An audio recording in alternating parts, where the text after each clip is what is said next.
Hello and welcome viewers. Joining us right now is a very special guest, Member of Parliament, Mr. Baijayant Panda. So welcome to Sansad TV and thank you so much for joining us.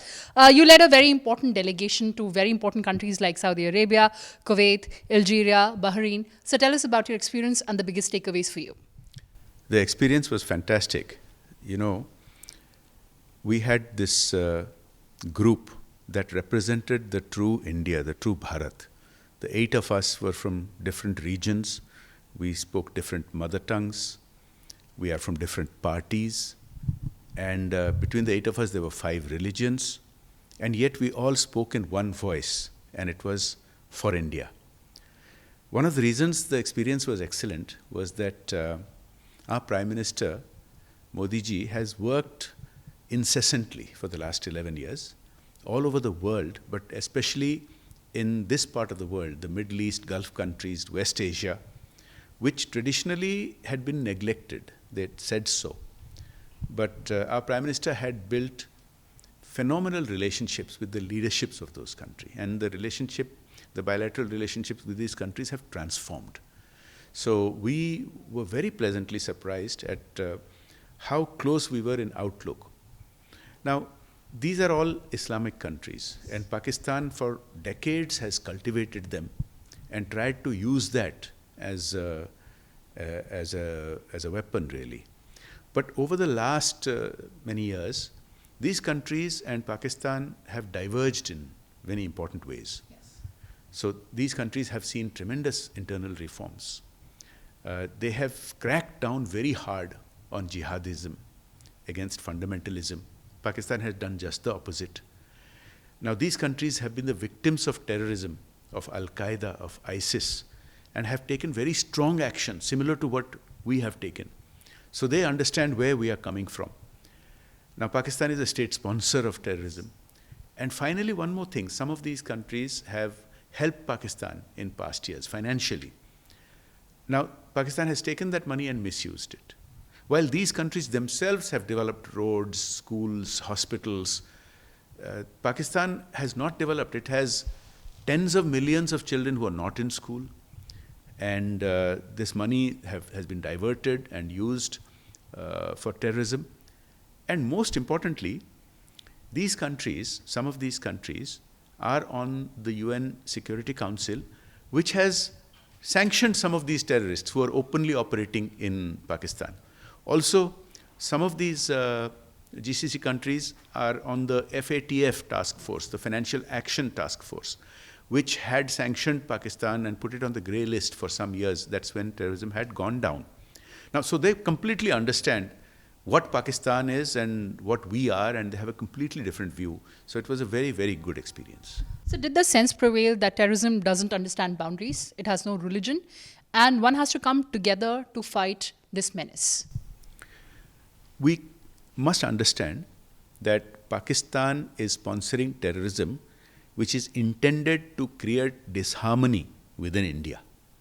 So the horrific aspect of the April 22nd terrorist attack was they identified people by religion and killed them.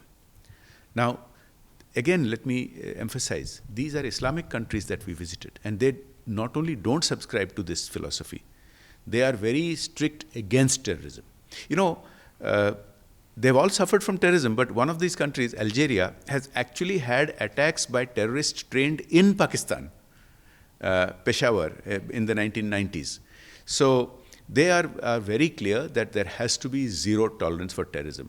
You know, as I told you, some of them have had real threat from ISIS and Al-Qaeda, and they remember how Pakistan sheltered Osama bin Laden for all those years, kept lying about it until the Americans went in and took him out. Now, similarly, there are dozens of Osama bin Ladens now roaming around freely in Pakistan, and these are sanctioned terrorists by the US, by UN Security Council. It's not just India's, it's our word versus theirs. These are well known, well understood. So our job was made that much easier because of all these reasons. But we had gone with a message to these countries who are our friends. The message was about new India's new normal, Naya Bharat's Naya normal. And they appreciated where we are coming from. They have gone through some of these similar exercises, experiences.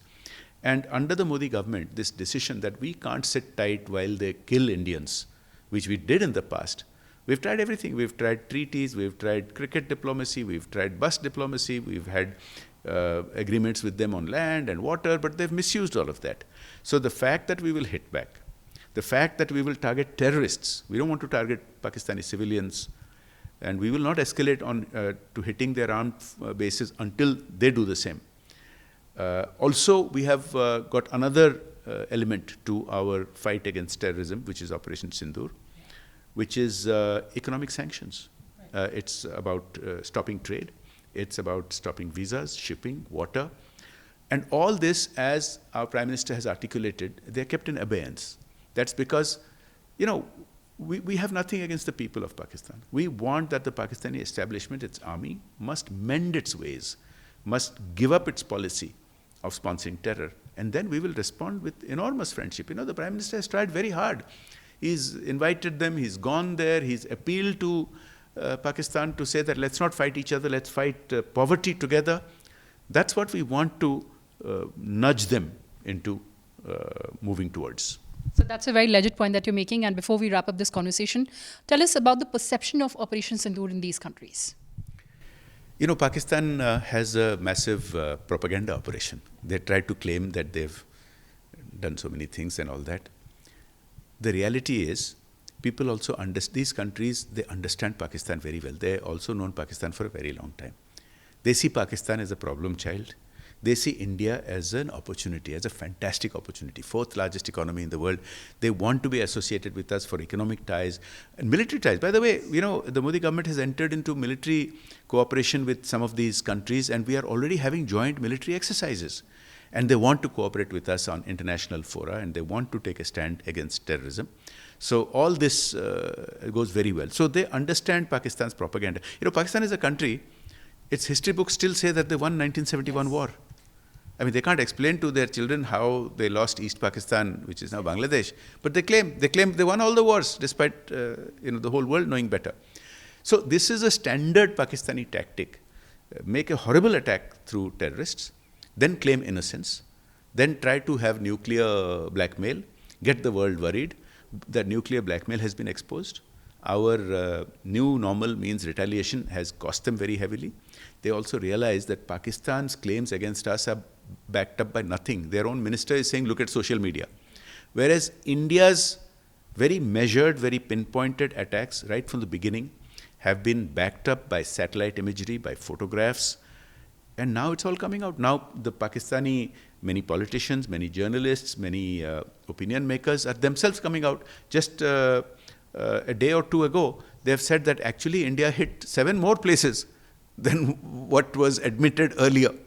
Now they themselves are sharing pictures. Some of their influencers are sharing pictures about the air bases which have been damaged, and tarpaulins are covering, the repair work is going on. So they've understood what is what. And the message that we had gone with was very well received.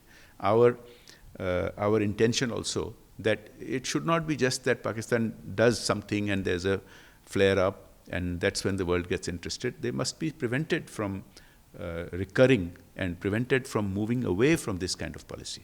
Absolutely, sir. So the terror nexus stands exposed. On that note, thank you so much for joining us. Thank you. With camera person Sudhanshu, I'm Kriti Mishra for Sansad Television.